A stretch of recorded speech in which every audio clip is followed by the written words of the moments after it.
Hello students, today we are going to discuss an all-important and burning concept, that is disarmament. It has been said that war in our times is anarchroism. It means it doesn't belong to us because the weapons possessed by the nations can cause enormous destruction to the whole world.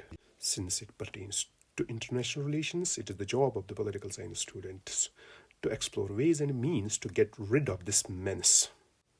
Let's first understand the meaning of disarmament. It simply means reduction, elimination, control, and limitation of armaments. It is very important to justify the concept. First, disarmament is one of the ways to do away the effects of struggle, international anarchy, and war. Second, it deprives nations from the very means of fighting. Third, it will stop nations on investing on armaments. Fourth, it will reduce and relieve people from the war psychosis. It will also ease the trade among nations as scrutiny and apprehensions of weapon and fuel sharing is large. Besides, it will stop the senseless race of armamentists. It will also strengthen the peace process, which is the need of the hour. Now, let us discuss the efforts made in this direction. Article 1.1 of the UN Charter directs General Assembly to inquire, recommend, and regulate armaments. It has actually given the rise to two important international agencies. First, International Atomic Energy Commission of 1945 and Commission on Conventional Armaments of 1946. Disarmament Commission, established in 1952, is also the outcome of Article 1.1 of the UN Charter with the same agenda and the task.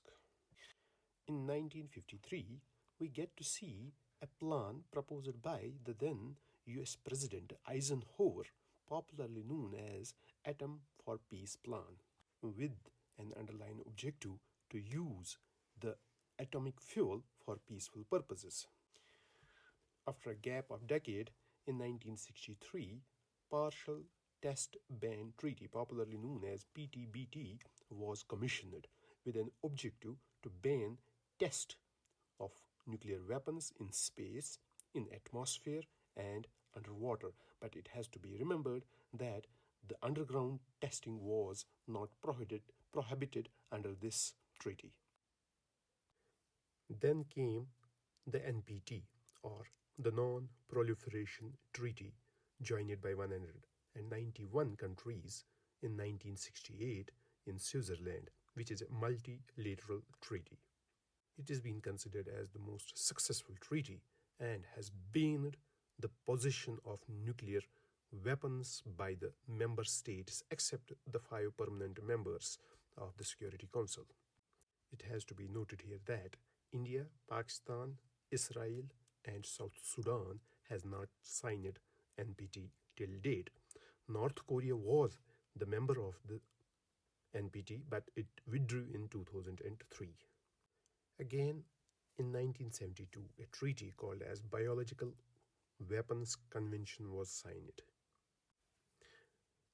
In 1972, again a bilateral treaty between USA and USSR was signed, popularly known as Anti-Ballistic Missile Treaty, which prohibited the use of defensive system. Fear of MAD was invoked in 1972 Anti-Ballistic Missile Treaty, which means mutually assured destruction. Again in 1974, NSG, Nuclear Supplier Group of 48 countries, was established. This was actually established after India exploded its first nuclear weapon. SALT First, Strategic Arms Limitation Treaty, was signed between USA and USSR in 1972. SALT Second was signed in 1979 between the two countries with the objective to reduce the warheads. But unfortunately, it was not signed by the USA Senate. Strategic Arms Reduction Treaty, first or START first was signed in 1991 in Moscow with an objective to limit the warheads and intercontinental ballistic missiles ICBMs. START second was discussed in 1992 with the purpose to reduce the strategic offensive arms. Again, in 1996, CTBT Comprehensive Test Ban Treaty was adopted by General Assembly with a purpose to ban testing of weapons in all atmosphere.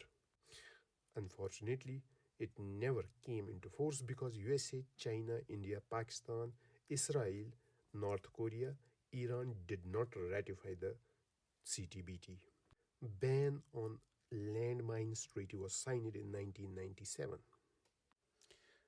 Again, in 2002, Strategic Offensive Reduction Treaty, or SORT, was signed. It actually replaced START first. Its aim was to reduce the store of strategic nuclear warheads. In 2008, in Dublin, a coalition called as the Cluster Munitions Coalition, which sought to ban on bombs which releases smaller bombs. It was actually opposed by Russia, USA, China. It has been perceived that they were the manufacturers of these weapons. In 2011, a treaty called the New START, signed by USA and Russia, with an aim to further reduce the strategic offensive arms. That was all about the concept of globalization at global level. Now, let us discuss India's nuclear policy, which is very much related to the concept from conceptual point of view as well as from academic point of view or examination point of view. India in its initial years was a staunch supporter of disarmament, evident from the first Prime Minister's statement, which I quote, "India has no plan to develop nuclear weapon. Our program is for peace and development."